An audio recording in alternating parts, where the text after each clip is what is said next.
But I think that I want everybody to feel like Sakala is their space. And that's important for a couple of reasons. One, because then when they're in the space, like they have that autonomy. Yeah. They feel like they can do what they need to do and do their work when they're in the space.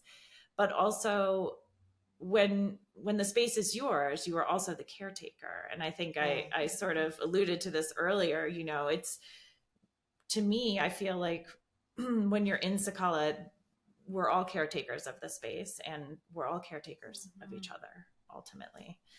And so that is kind of the vibe that I want to create there.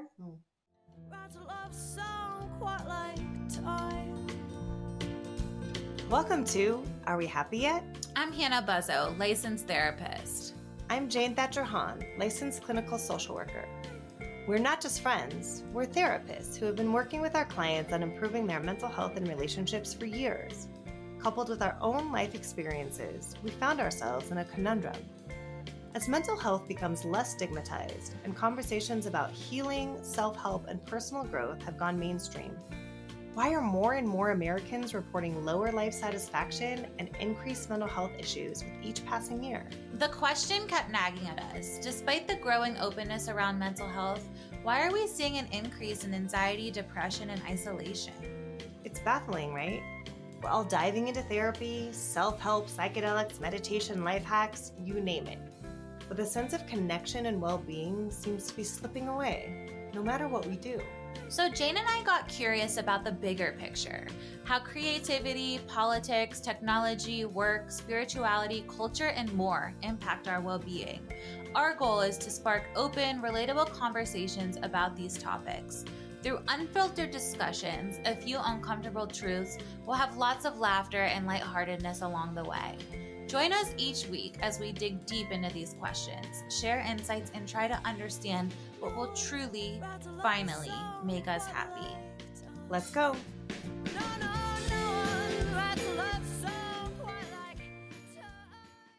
Well, today is a good one. I'm really excited to have Meghan Rubenstein here on the podcast with us, and we'll let her take it away and introduce herself. She is the community maker and creator of Sakala Community here in Denver, which I absolutely love. And Megan's here to talk through all things community and ownership and energy, and we're just going to go on a hell of a ride, and I'm excited for it. Thank you for having me. Thanks for being here. Yes, it's so good to be here, and it just feels like such a nice vibe. I appreciate both of you. I'm honored to be here. So yeah, I'm the creator and community maker at Sakala, and I think you were hoping I would tell you a little backstory about how Sakala got started. So it's really sort of two-pronged, but if I'm being honest, it all stems from my own healing journey. And so a few years ago, actually on October 22nd, I had my 6-year sober-versary. So it's kind of a big Congratulations. deal. And I, about 6 years ago, I was in a pretty dark place. And I think a lot of that came from, just feeling isolated. I had left my previous job to stay home with my kids for a while because having someone else watch them or sending them somewhere was actually more than I made, because I've always worked in nonprofit. So not huge salaries in that type of field. So I decided to stay home for a while, and I just kind of lost myself is how I sort of think of it, and started to feel really isolated. I don't have a lot of family here. Actually, I have no family in Denver. And so I just lost my way, and it got pretty bad. And then I have a really supportive partner, and am very lucky because he stood by my side. And when I was ready to get help, he was right there to help me and to support me. And so I ended up going through a rehab program. And when I got out, I just sort of had to figure out like what my recovery looked like. And I think that, connection is the biggest piece. I think for all of us as humans, right? Yeah. But certainly something they drive home when you're in recovery is like connection. And you have to find your community. You have to find that support. And I just didn't really know what that looked like for me. I tried AA. I definitely still participate in the community from the program that I went through. I tried lots of different styles of recovery programs, and I think there's nuggets in all of it, and there's beauty in all of it. And I often say, if everyone had to go through like a 12-step program, like this world would be such a better place, because it just reminds you to be human and to treat others with kindness and respect. Yeah. And so I just kind of started exploring what that would look like. I did a 300-hour yoga teacher training, and I had done yoga for a long time. And I'd also done other forms of healing modalities that, alternative healing modalities as well. But back then, when I was in active addiction, it was really more of a, if I do these things, then I'm okay. Yeah. Like, I'm fine. I'm not actually an addict. And that wasn't true. So once I decided to get sober, I wanted to continue looking at these alternative healing modalities and how those could help support me on my recovery journey. And then I did the yoga teacher training, really just to dive deeper, because yoga had always been an important component of my self-care. And after that training, COVID hit and we were in isolation, and I was so grateful that I was already sober, because I cannot imagine those poor souls who were struggling during that time and still are. And so I didn't really know what to do with the whole yoga thing. I mean, it was beneficial in so many ways, but I was like, am I going to teach? Am I not going to teach? Like, I don't know. So I did some online teaching. And so a couple of different things happened, like during this time. And, as we slowly came out of COVID, I think there was this sort of awakening, right? In a larger sense of, what does community really look like? And I know that I had a lot of conversations around that and felt like coming out of COVID was an opportunity to create something more meaningful, where people could come together and just be accepted for who they are and celebrated really for who they are. And if we could create a community that was diverse and inclusive of all of these different people, then it would just be such a rich and vibrant environment. And that's what I wanted. And the other piece too was that as far as the whole yoga thing went, I really started thinking about, I had a lot of friends who were yoga teachers, and they were hustling all over the place, like 12 to 15 classes, different studios, a million different certifications. And then they'd go to try and teach a particular studio, and they'd say, well, you have to take our training. And then that's like another couple $1,000s. And it just felt really not sustainable. And I was like, this is not the environment that I really want to teach in. So I thought, how could it be different? What could we do differently so that people could find success in doing what they loved and doing what they were called to be doing? And so that's kind of where like all these little components sort of came together for the idea of Sakala. And, when I said before that I have a really supportive partner, he came home one day and he drew me this little map so the building that Sakala is in had a lot of empty space in it at the time, because post-COVID, a lot of companies who had their offices there decided not to come back and just stay online, as a lot of them did. And so he came home and he was like, what if you did this? And he drew out like the healing rooms that are in Sakala, and like where the space would be for like the classes and workshops. And I was like, I guess I'm doing this. So it was kind of like a case of, I can keep complaining that what I want isn't out there, or I can actually just do something about it. And if I'm looking for this, like, other people must be looking for it too. I can't be the only one. And I think that's an important lesson that I learned from my journey from addiction to sobriety is like, you're never the only one. And if you don't share your story, you're doing someone a disservice. You know, even when it's hard to share that, like you're going to help somebody just by sharing what you've been through. And so that's sort of what Sakala was built on. And I took a long time to open the doors. I was definitely it felt like a really vulnerable thing for me to do because I was really it felt like I was really putting myself out there. And I just had to really trust, you know, if you build it, they will come. I just really had to trust like the messages I was receiving and this push that I had gotten to do this. And, you know, and then when we did open, I always like to say like it was a soft opening because that's how I open. Softly and slowly. So, you know, it wasn't like flashy. I didn't do like a big grand opening and all kinds of specials. Where you wore matching outfits. Yeah. That's how we do things, but really that does sound fun. So yeah, we just kind of opened and started to put some things feelers out there. And it, you know, it started off slow, but now we're pretty busy. And I just had to trust that the people who were supposed to be in this space would be there. So Sakala has always also been like this great lesson for me of not forcing things. Cause as we were saying, like as a Manny-Gen. As a what? A manifesting generator. Sorry. Okay, thank you. You have to educate us on for the human design. For human design. Yes, right. Yes. Thank you. Which is human design is sort of like just for our listeners who don't know. Sure.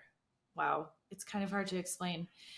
I think it's like, to me, it's this great combination. You know, oftentimes we want to read our horoscope or look at what our astrology is saying, or perhaps we consult Chinese medicine and see what's going on in that calendar. Like, what's the element? What is it yin or is it yang? Like, what should I be doing during this season?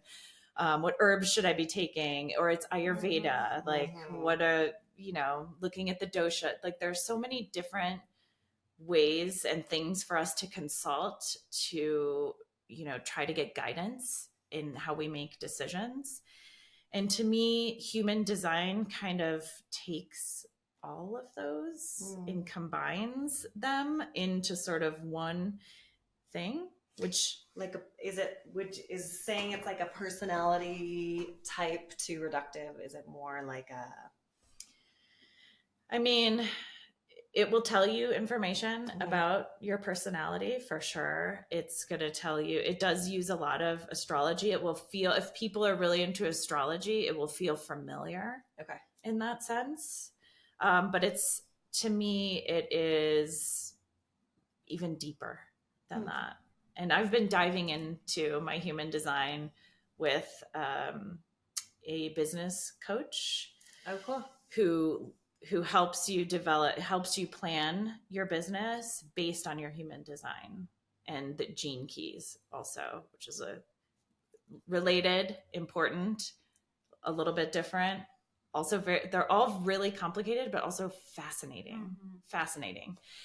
And she's the spiritual business coach and her name is Anna Nichols. And she has I just feel like I've been learning so much from her, and she's definitely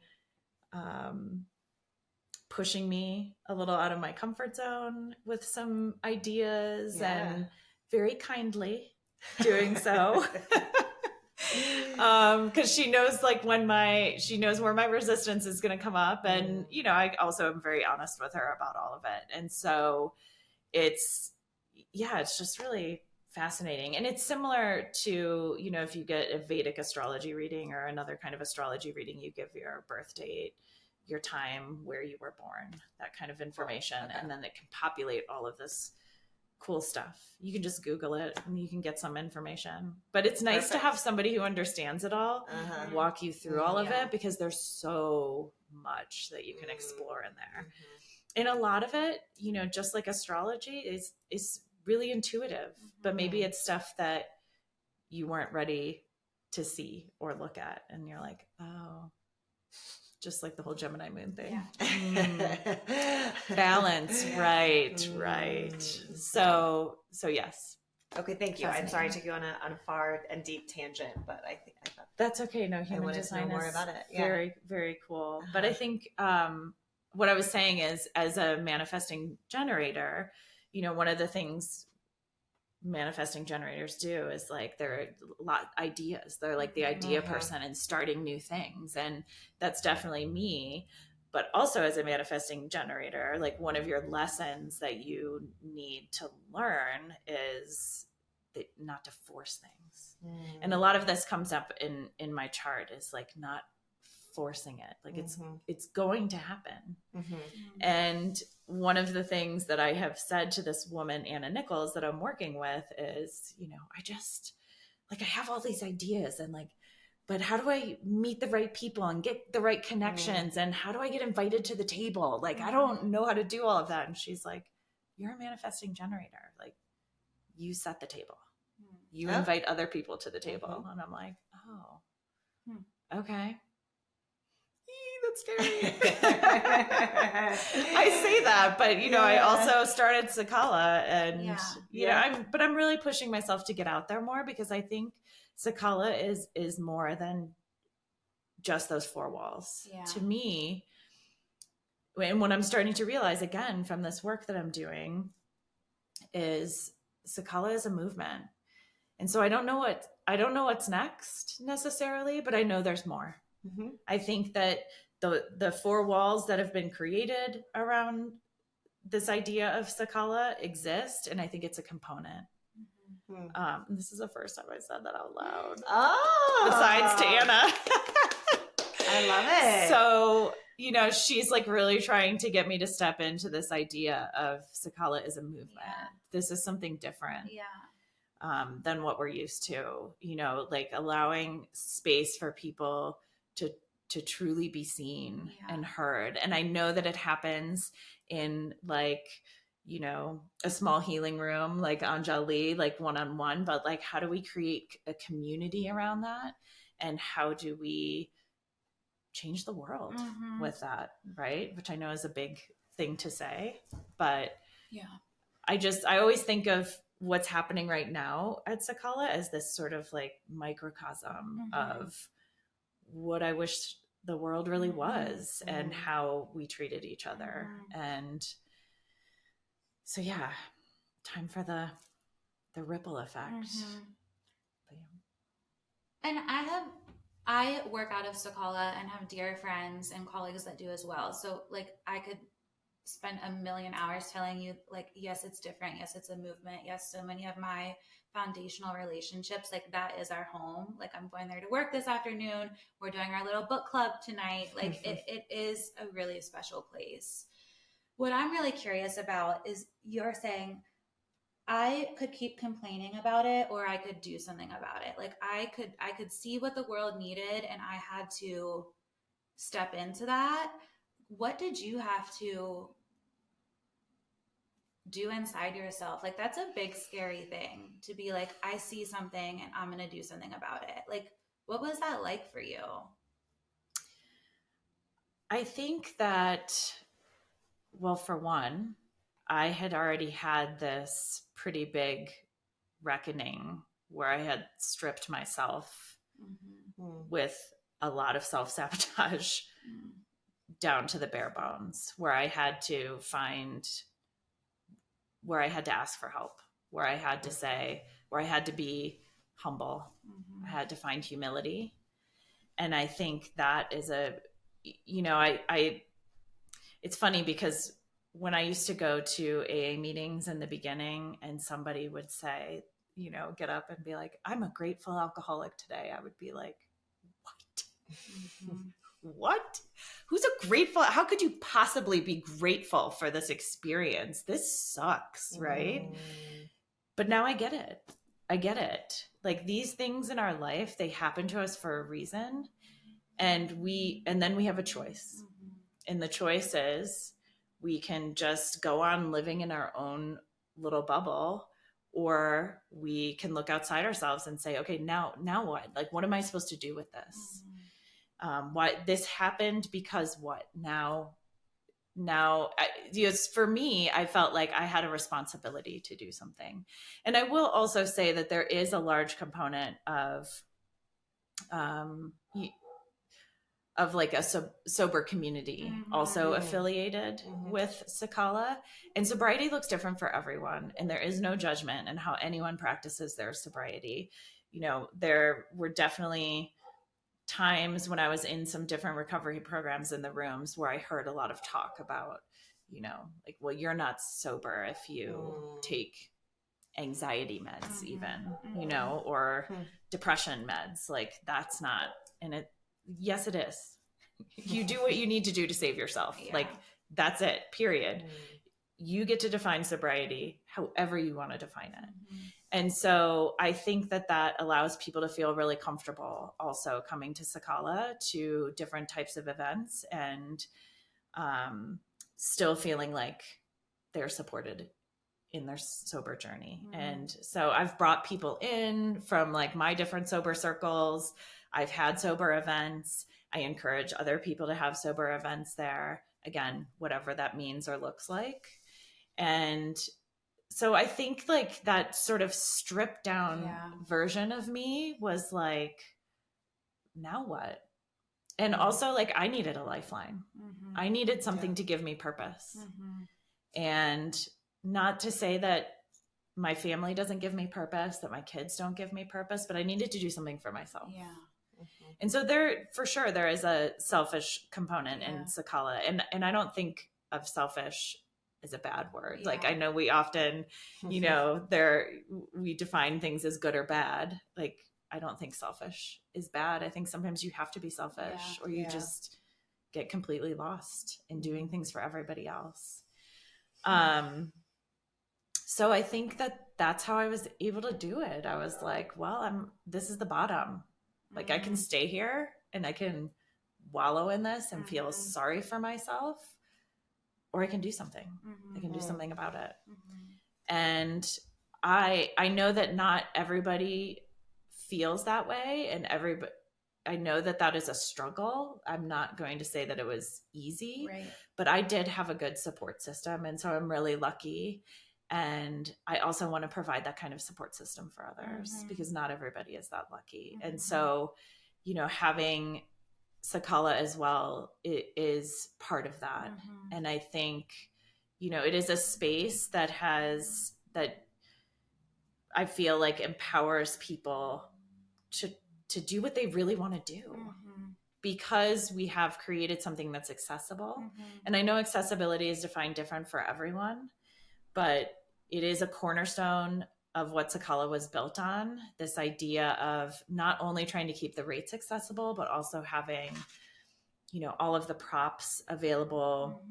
There's a massage table, there's a Thai yoga massage mat, there's, lots of different things that people can use. So that if you were like, I feel like this is my calling, this is what I really want to try to do, but I also have to hustle and feed my family and pay my bills, Sakala gives people that option to try it and slowly build if that is their reality. And then there are people who have established practices that come into Sakala and do it. So it's like, that is another component of the diversity that we have there. But the accessibility piece is huge. So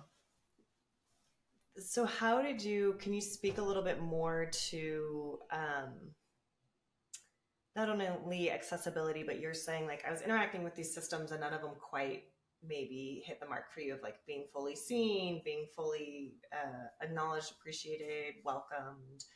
What have you done at Sakala to like really dig in with those, to really make it a space where anybody can come and be seen and appreciated? Yeah.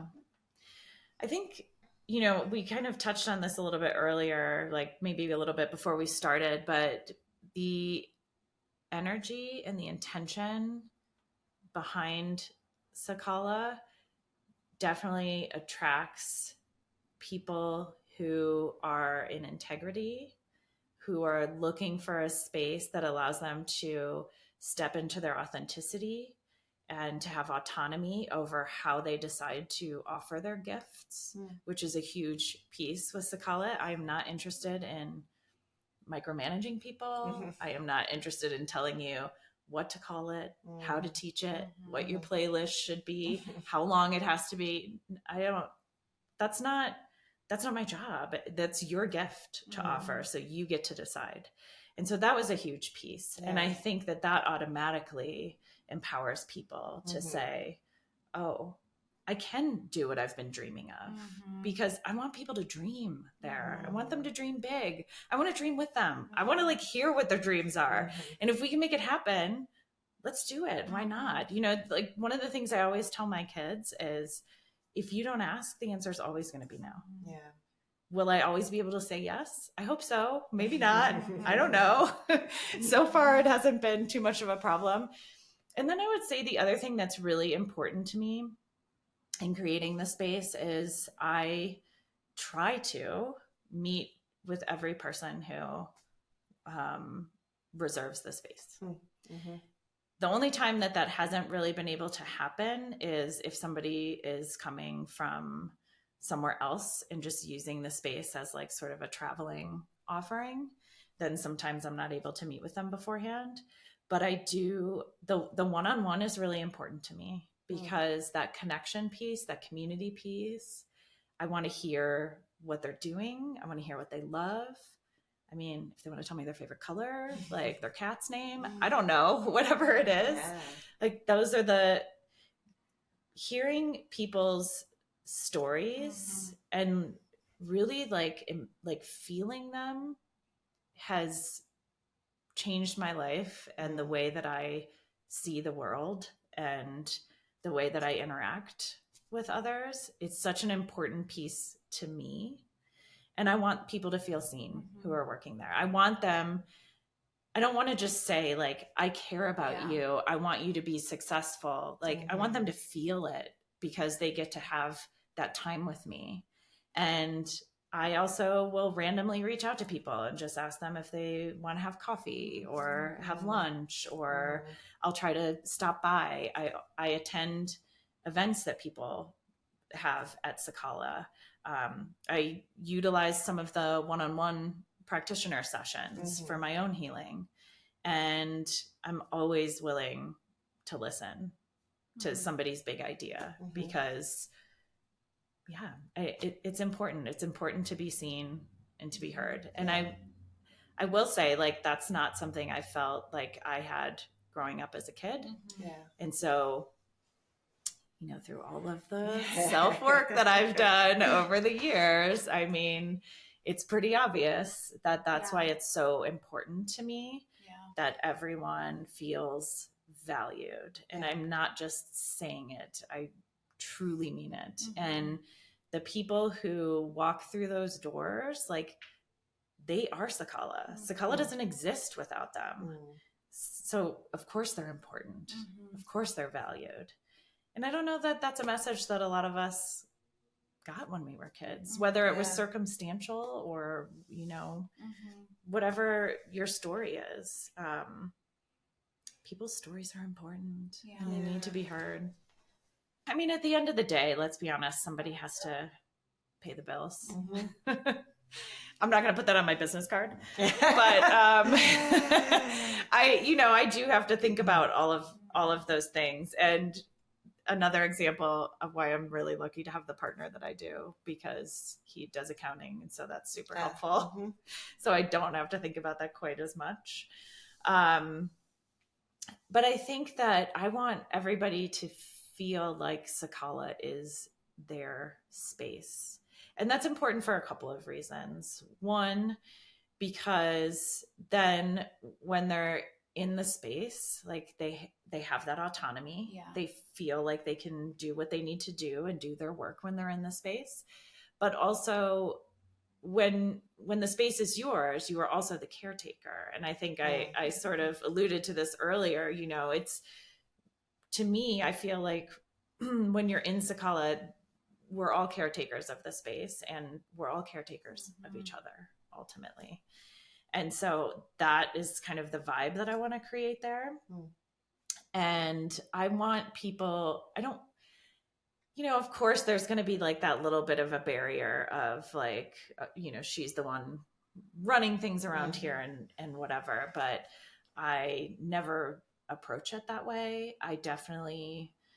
It's important to me to ask people what they need, what they want. So I do check in and see, what people's ideas are, if there's anything they need in the space, that kind of thing, so that I can meet the community's needs.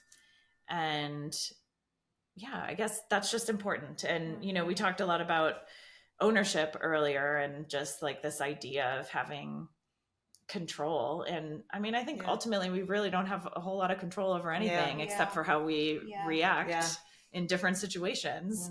So pretending that we do is like not really doing us any favors. And so to me, ownership is about power and control.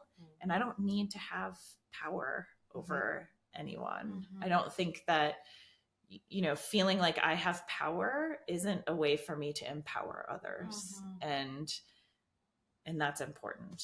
I think stepping into your power, right, which is a huge, I don't know, buzzy kind of catchphrase right now. Like, I think that looks different for different people. And when I think about stepping into my power, I think if I am able to step into my power and leadership role, the beauty of that is it allows me to benefit so many other people. If I am in a place of abundance, I can then use that abundance to help other. And I don't mean to, the word help can also be a little tricky too, right? To benefit others, to benefit the space, to do more things, to create more programming. And like I said, as a manifesting generator, my brain is always like, okay, what else can we do? What's next? What would help? What would benefit people? Like, what are people saying that they need? And so I'm always trying to, kind of grow and morph like what Sakala looks like. And we're only 2 years old, I should say. Which is wild. Just little babies. Yeah. Sakala's only 2 years old. Amazing. So I have to remind myself of that often and say like, okay, slow down. It's okay if it takes time to like get where we're going. Everything becomes clear when it's supposed to. Yeah. So I have lots of ideas of more things to do. So, well, the things that I'm hearing that are striking to me are, one, your own personal healing and recovery journey, like the things that you uncovered and stripped away and learned about yourself and noticed about needing support, like that really primed you, I can imagine, to have the skills necessary to like do something as wonderful as Sakala, right? Absolutely.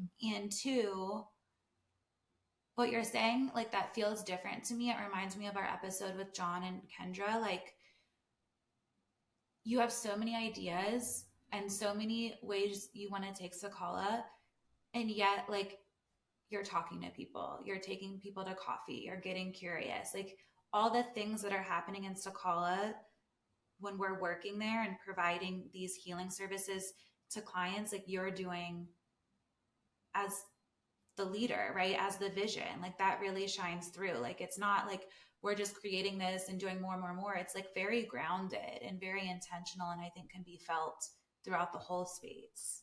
Oh, thank you for saying that. That's important to me. And I definitely don't want to lose that aspect even as I create more. Mm-hmm. But to me, creating more isn't, how can I monetize this? How can I monetize that? How can I, to me, creating more is like, who's coming with me? Mm-hmm. Who's coming with me? Mm. How can I bring these other people with me? What is their vision and what direction do they want to go? And like, how can that be part of Sakala and in alignment with everything that we're doing? Because the people are important to me that are in the space. Mm-hmm. So I'm not doing, I'm not doing this on my own. Yeah. Like some of this like human design business stuff I've been doing is, myself and Anna, but I think some of that has to happen to like dig into some layers that maybe I haven't even gotten to yet, to figure out that whole like how I'm going to step into my power to be able to empower other people and bring everyone along. So, recently I did this event where there were some different mentors, and there was one in particular who, like business mentors, and there's one in particular who I was chatting with a little bit about Sakala, and her approach is just very different than mine. That's why you always have to find the right person to work with. But like she was trying to give me the advice that felt like the best advice to her, but it was very like, well, you have to monetize this and you have to monetize that and you have to charge more for this and you have to do. And I was like, I don't think that's it. Like even the idea of, I don't know, like space rental, or let's say, for instance, what if Sakala like started opening in other cities? I don't know. I'm just making things up at this point. But, then most people would like jump in and immediately be like, oh, like a franchise. And I'm like, well, if it was Sakala, it wouldn't look like a normal franchise. Like that's not what it would be like, because I tend to look at things and say, where's this broken? Where does this feel like it's potentially taking advantage of people? And how can we do it differently? And I think that again, going from a more traditional studio model where it's like, I'll just use an example. Let's say you teach at X studio, whatever that is, and they pay you $25-$30 for a class, something like that. It's kind of the average. I know there are some places that do more. And then let's say you come to Sakala and you rent the community room for 2 hours for $50. You get 10 students, you charge them $20 for your class. You just made $150. I don't take like a cut or a portion of any of that. It's just the straight up cost. And we also have lots of different discounts that are available to people. We do LGBTQIA+, we do BIPOC, nonprofit discounts, we do recurring booking discounts when people are doing trainings or like multi-weekend workshops, or like want the whole space for a week. I work with people on price. Like it's important to me to meet people where they are. So when I say I'm creating accessible space and I say accessibility looks different for everyone, if it looks different for you, just call me. My personal phone number is actually the one on the website. And if you call it, you'll hear my son when he was like 5 yelling Booyakasha in the background when he was into Ninja Turtles. And I can't bring myself to change the message because I'm like, oh my gosh. Yeah, you so never want to cute. lose that. I know. So, yeah. Yeah, I think that's just so counter to like growth at all costs, which I think is a lot of like, there's a lot of business. I've read a lot of business books. Hannah and I own businesses as well. And like a lot of them is profit is the point, like doesn't care what kind of business you have, but profit and bottom line are the point, and everything else is sort of secondary. And I think obviously, I personally think that's really problematic and has gotten us culturally, societally into a lot of problems. And it's like you're talking about a different model that I think is really interesting, and I'm curious how it would be if more people adopted. I mean, I get it. We live in this society. Yeah. Money makes the world go around. Like people need to pay their bills. They need to do all those things. Money, it's our reality. But I think that to me, in the way that I started Sakala and the way that I approached it, my top priority at the time, for sure, was my sobriety. And I didn't want to do anything to compromise that. And so I think like the sort of approach of community first was born out of that. And again, like you were saying, like we have these life experiences and they prepare us for something bigger. like what's next? And we don't always have to have the answer in every, I know we always want it. Yeah. We want to Amazon Prime it to our door that day. What's going to come tomorrow? This is what my son does. He's like, I need this. And like, what's coming tomorrow? I'm like, oh my gosh. So, so that can also be a hard lesson, but yeah, it's hard though, right? It's super tricky. I mean, I think we're all varying levels of socioeconomic status. People are going to have different relationships to money and having to make money and how much to charge. And so I think we always want to honor that and honor different people. We want to honor people who are in community, who aren't in community, family, not in family. So it's tricky. I think it's really tricky to have like a fair discussion about finances almost, or I guess to make blanket statements about finances, right? Like this is how we should do community, or this is how we should do money. So I want to honor that and also think about different ways to do it, I guess. Yeah. And I don't have an answer or even a question in that as much as just kind of like, I guess, hopefulness around that maybe. I think I like the way that you put it, that we have to honor that everybody comes from a different life experience and what their money mindset is. I am lucky enough to be in this lifetime to be in a place of abundance. I have the things that I need. And so the choice that I have made, which doesn't mean it has to be everyone's choice, is okay, now how can I also give back? Yeah. Right. Like, it's not like I'm not getting anything out of it. Yeah. I have this like amazing community, right? And so I'm getting something out of it too. It may not be money, but like money wasn't keeping me sober. So I just had to change what my priorities were at that point. So, yeah. And the lesson I'm hearing there is like, whether you do business or community or money differently, like it's like a permission slip almost that I'm gathering of like, you can think differently. Like you can you can explore, you can think differently, you can question things, you can wonder what it would be like if things were different. Like that's part of this too, is I think like getting outside of what is accepted and what is normal and just like allowing yourself to think a little differently, whatever that may be. Yeah. I mean, I didn't know for sure that Sakala would work. Yeah. And, there are pros and cons to the regular studio model. There's pros and cons to the Sakala studio model for different people. And that's fine. Yeah. Like everybody is going to find what is right for them. And I'm super grateful for the people who have found Sakala. And I know more will continue to find Sakala. It's definitely, we have a lot of people who have been there for almost the full 2 years. And the other thing about this space is like, we're so flexible in how it's used. You can rent it hourly. You can rent it weekly, 1 day. You could rent it monthly for 3 days. You could rent it every other week. We have the 2 full-time rooms upstairs with practitioners in those rooms. People do monthly, full moon, new moon, circle. I mean, it's all over the map how people use it. They do it for like chunks of time with trainings.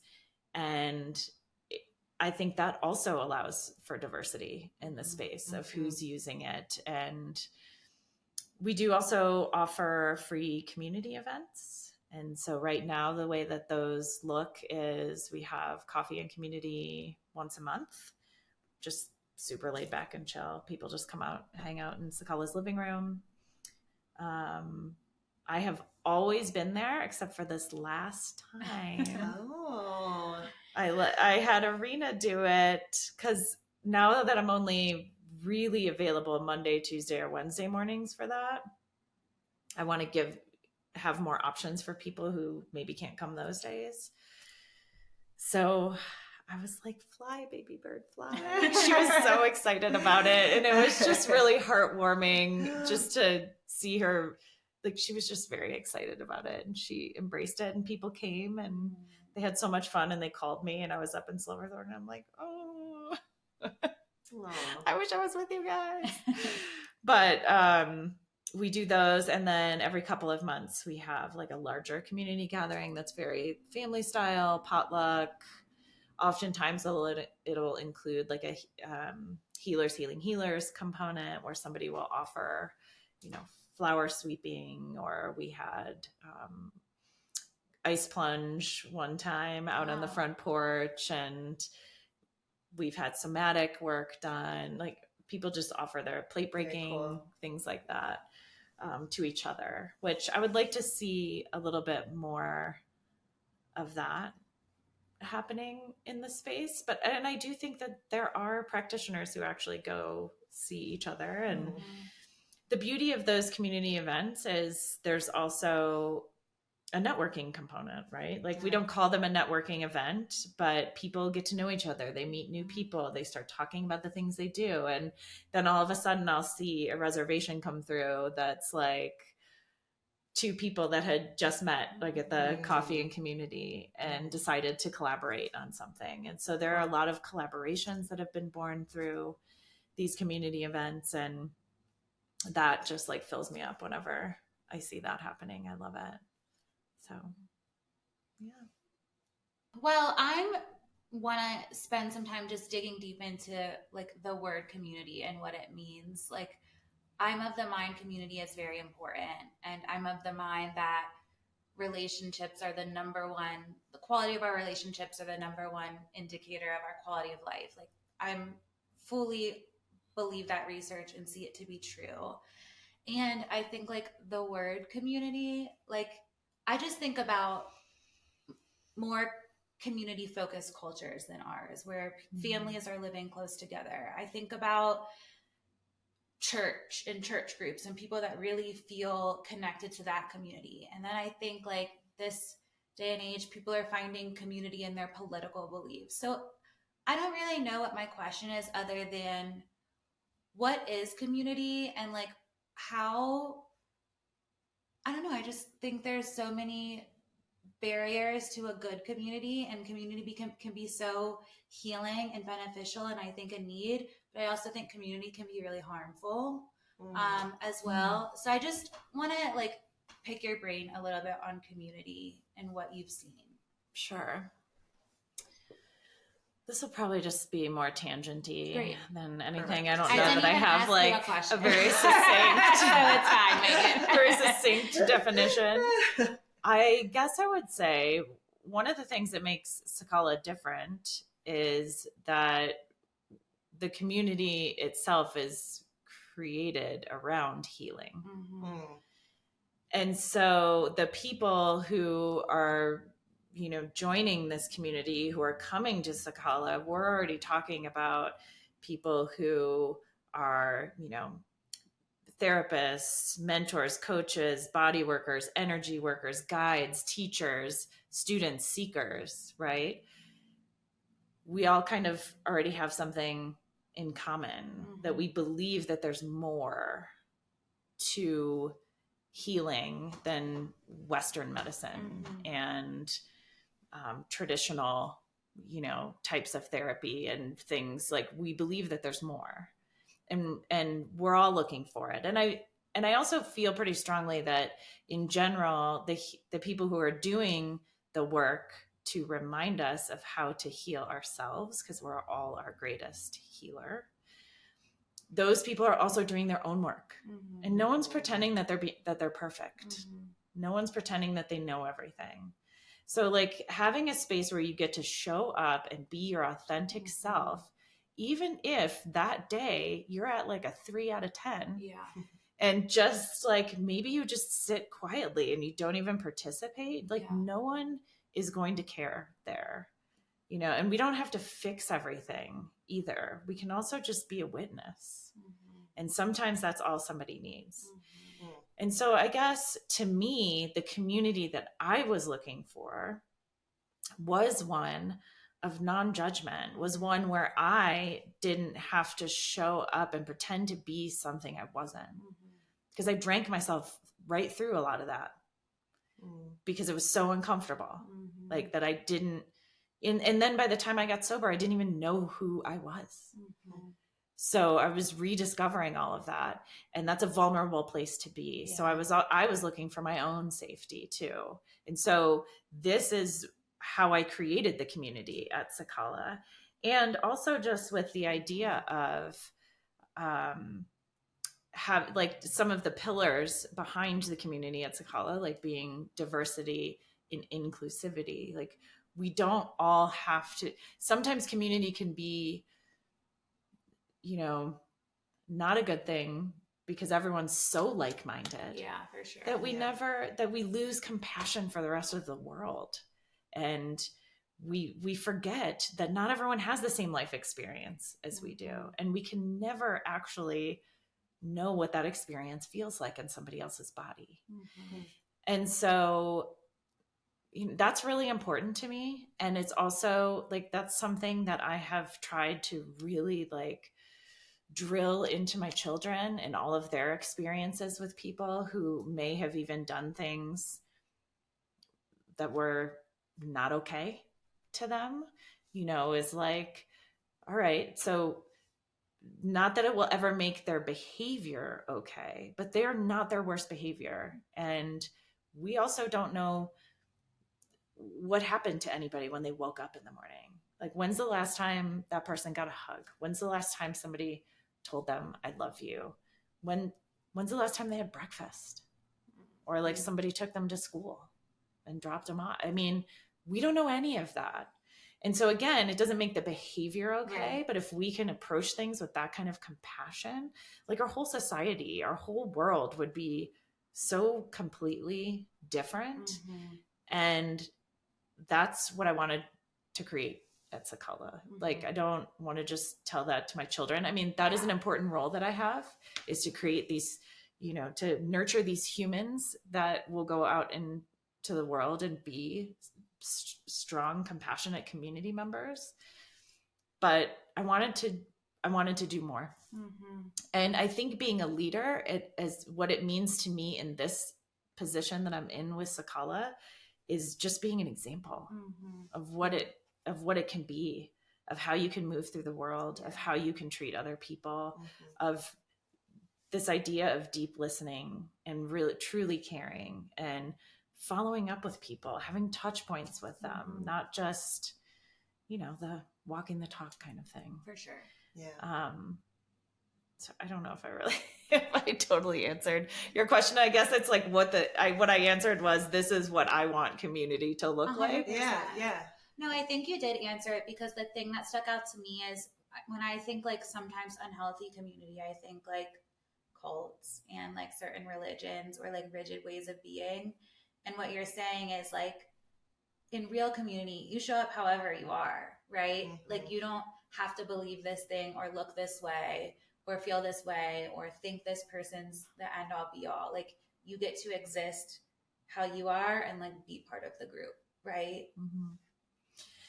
And I think the thing about Sakala is when we, you know, some people will ask me the question, you know, well, what if someone comes along and they're like really not in alignment with your community? Like, what do you do? And I'm like, I really have not had to do anything, because I think the energy and the intention of Sakala and how we communicate, and if it does not land with somebody, they're not going to show up in that space again. So that has not really been something that has happened for us. And I mean, the amount, when I go to some of those community events, like, I am still in awe of how people show up, the amount of positivity and love and care for each other, and like this desire for connection that's like palpable when people are there. And,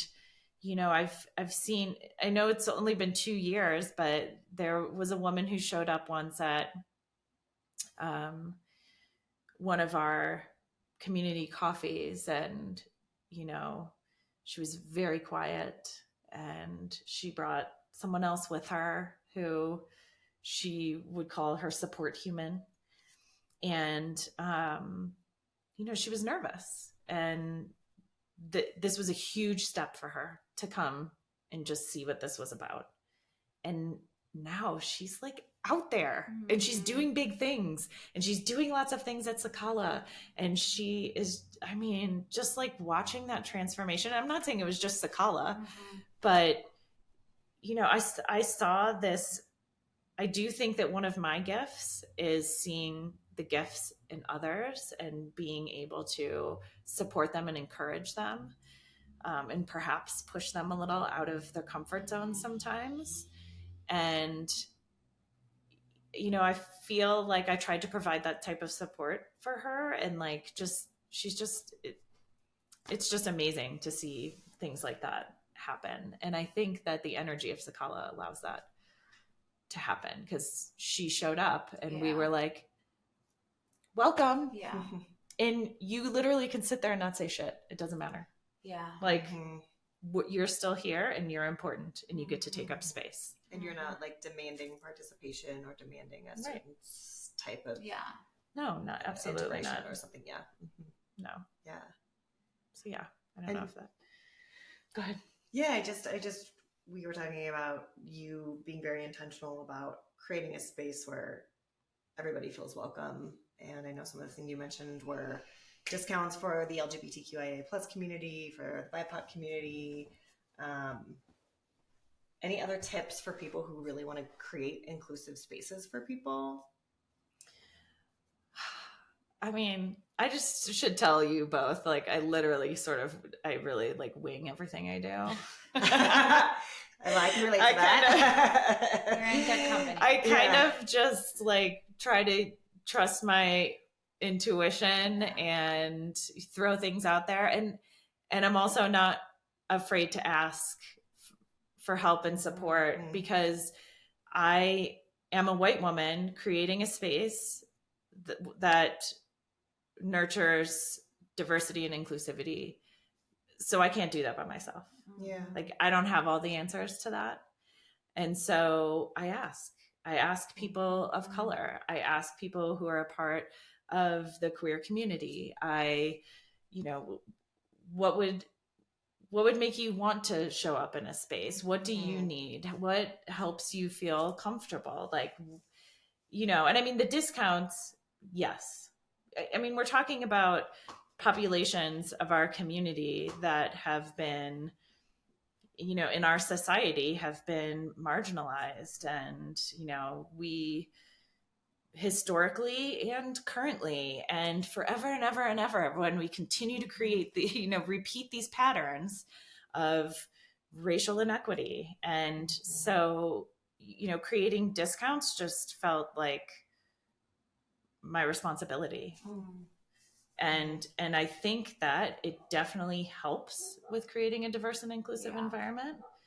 I'm not sure I wouldn't say that's the only reason. I do think the overall just accepting nature of Sakala in general, and how we've created intention around the community, and inviting people in and collaborating with people. And like I said, I am very conscious of the privilege that I have in this lifetime, and I don't take it for granted.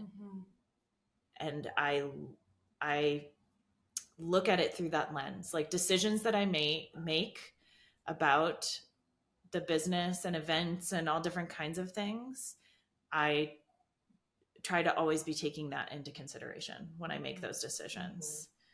And I think that in and of itself is probably the biggest piece of advice that, once again, we have a choice. Yeah. We can easily walk through this life with our privilege and just do our thing and pretend we don't notice all of the things that come so easily for us because of it. Or we can say, like, that's not right. And so what am I going to do about it? How can I move differently in this world and in this community? Yeah, I also like that in terms of creating an organization that's what's the point, right? Like we were talking about, if it's just profit, right? Then that doesn't take into account like all the things that you were talking about. Because the values that run your, I don't know if you call it a business, organization, nonprofit, what do you call it? Space, community. Community. Yeah. I'm like, your community. I mean, and even that is different. And I really like that. Well, and appreciate that. Anna says I'm supposed to call it a movement. Oh, that's right. Thank you. The movement. That's right. Yeah. Yeah. And that sets it apart, right? Because it's not just the bottom line. Right. I do think that's what business. makes us different. Yeah. And not that you don't have to think about money, because I'm sure that you do. I mean, you've got to pay bills. Definitely have to pay the bills. That's always a part of it. So, yeah. Yes. But I mean, I have, like I said, this mind of mine like goes a mile a minute all the time. Yeah. Like all my voice notes of like, ooh, this idea. Yeah. Because it never comes at a convenient time where I can actually write something Of down. course not, yeah. Or like I'm in the shower or I'm walking the dog and I'm like, oh my gosh, if I don't write this down, it's gone. I mean, when I initially opened the doors, I already had in my mind that the 5-year plan included a nonprofit. And I don't know if that's the answer. Like I said, I've always worked in the nonprofit field before this, and I would definitely say Sakala is run like a nonprofit for the most part, but technically isn't one. So that's in the back of my mind, or potentially like a foundation. Yeah. I don't know, because there's more. There's more. If we're going to call it a movement, there's more. Yeah, that's right. And so how does that get funded? Yeah. Because I don't want the basic model of what's happening in the building currently to change. Yeah. So the change would have to be somewhere else. It would have to be something different. I don't know what that is quite yet. We'll see. I'm being patient. Yeah. I'm also a Sagittarius, so like doesn't come easy. It doesn't come easy for me. Yeah. I'm like really patient. Well, I think I can probably speak for both of us when we say we're very excited to see where the movement takes you. And I bet that your like patience and willingness to not know is probably going to pave the way for something the most miraculous and beautiful that it can be. Yes, I know that's when it happens. When you do let go of that control, Yes. right? And I just want to say where it takes us. Yes. It's a movement, Jane. Get on the train. That's I'm right. so sorry. Get on board. Get on board. Get on board or be left behind. I'm That's sorry. No deodorant, stinky armpits, and we're starting the movement. How do your clients feel about it? I haven't asked them. Listen, if they want to get your goodness, then however you show up, right? Yeah. I can't smell you. I can't appreciate help. that, you guys. Yeah. Thank you for that reassurance. Yeah. Well, Megan, this has been a really inspiring conversation. I mean, just thinking about like Jane and I's intention with this podcast, like you're just such a role model, an expander, an influencer, like someone who like, I just really appreciate you sharing this. I frequent Sakala and never really knew like the story and the behind the scenes. And so it's all clicking for me. And I think like what I want to say is your message and your intention really comes through the space. So to hear you share this story and to do that, I just really appreciate. And I think what you've done at Sakala and are continuing to do is really, really special. Thank you. Yeah. I am learning that one of the things that I'm going to have to do is also be seen. Yeah. I think that's part of a little bit of my lesson on this journey. It's Funny it's how something that I works. struggle with a Yeah. little bit. I just want to like push everybody else to like, when we did the first content creation day, Chelsea was like, you have to be in the photos. Like, you have to be in them. And I was like, why? She's like, because it's good to see you there. And I'm like, okay, fine.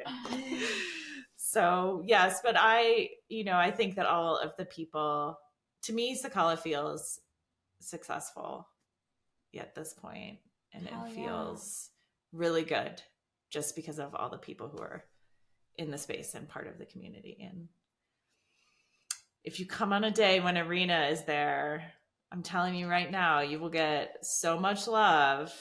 She is the best hugger, and her energy just like fills that whole space. Like right when she walks in the door is like a shift.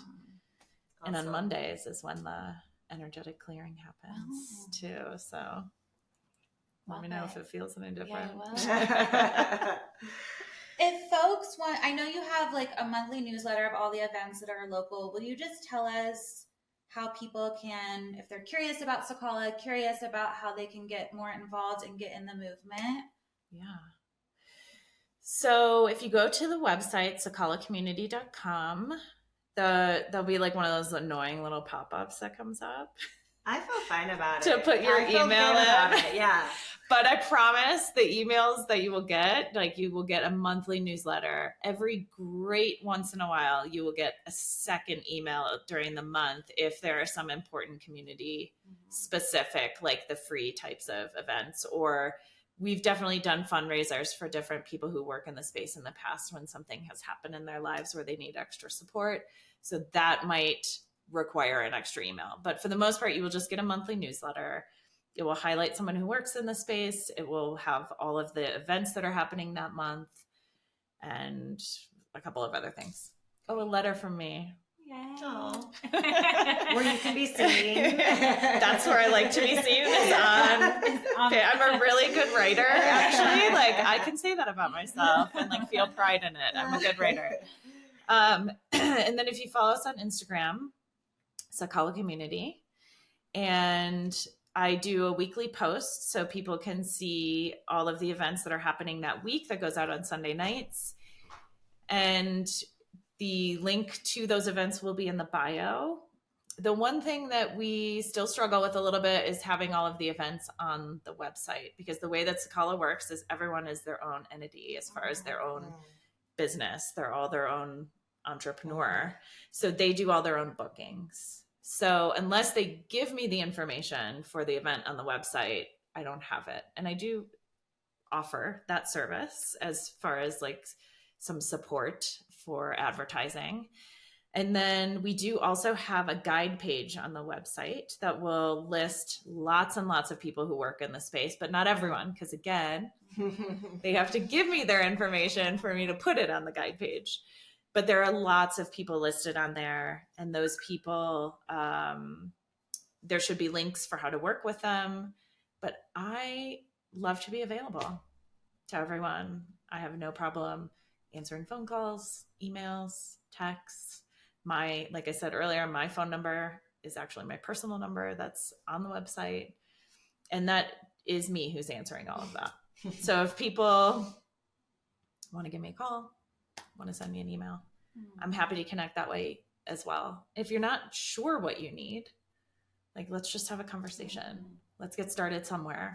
I can introduce you to people. You can come to one of the free community events. You can meet some different guides that work in the space and see what resonates. I think a lot of times the events are really great, like the events that the different guides are putting on, because then you can kind of get a taste and see if that person resonates with you and if you want to do more one-on-one work with them. So, and not everybody, the other thing I do want to point out, not everyone has their, private one-on-one practice at Sakala. A lot of people just do events and they also do events elsewhere. And I also go to their events elsewhere. I am not territorial. And when I say that I want to support people who are part of our community, I don't just mean within the four walls that currently exist for Sakala. So you may see things advertised like on the community board when you come in the living room that aren't at Sakala, and that's fine.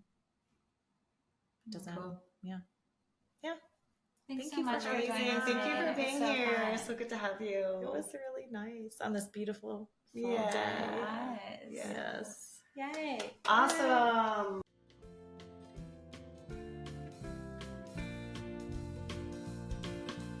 You've been listening to Are We Happy Yet? A podcast brought to you by Green Roof Studios.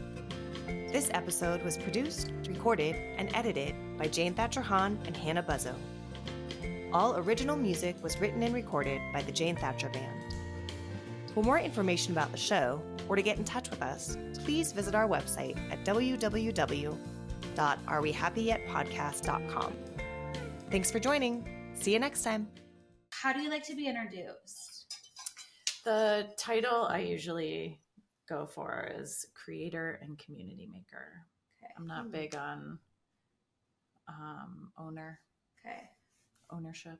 I don't really believe in. Creator and community maker. Yep. Not like supreme leader or...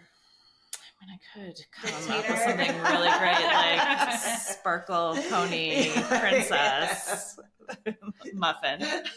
Sparkle Pony Princess Muffin. That's what I'm going to start putting on my business cards. It really throws people off. It makes people uncomfortable when I don't want to be called owner, which I find Wait, I'm interesting. curious about that. Can we talk about that piece too? I think it's a societal thing, Yeah. right? I think that ownership has become a status symbol for us, right? The more things we own, the more stuff we own, the more control we have, the more power we have. It's just, it is kind of the status symbol, right? So people think that they need to be the owner of things. Yeah. And I just I don't want to own Sakala. I want us all to feel like we own Sakala. We're all caretakers of the space. We're all caretakers of each other. And that's such an important message to me that I want people to feel like it's their home too. Yeah. It doesn't belong to me. And I mean, if we look at things from a more historical perspective, like we really kind of stole everything we have ultimately. So that actually makes me uncomfortable to then say that I'm the owner of something. Like, that land was owned by somebody else at some point, right? Like or found or cohabitated like in a way that is different than how we move through the world these days. And so I try to be really mindful of that. I try to be very mindful in all of my interactions and just the way that I move in the world from a perspective of understanding this privilege that I've been given and not taking that for granted, but trying to do good with it.